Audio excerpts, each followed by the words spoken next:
Good evening. We're going to be continuing with the third assignment.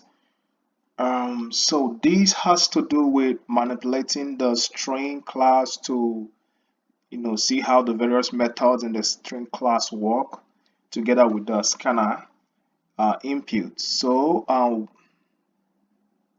What I did here was basically to, with respect to the assignment given, was respect to basically to, ask a user, or in this case anybody, maybe a client, to put a specific um, word, and the word we were expecting was hello.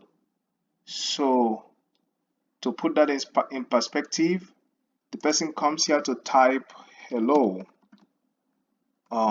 Maybe let's put it this way, everything in lowercase. So it happens that once he does that, the following happens. So you see, this should be hello. And then it says the length of hello is 5 words. Look at how I did it.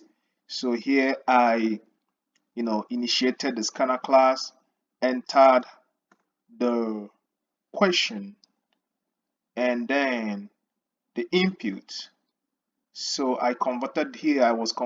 I basically converted the input to uppercase, and here I determine the length, and then here I replaced the character at 4 with, using the replace method with O and Z. And here this was a little bit tricky, figuring out the last. I believe we did that in the last class, but I kind of had to, go over again to look at it before I was able to do that.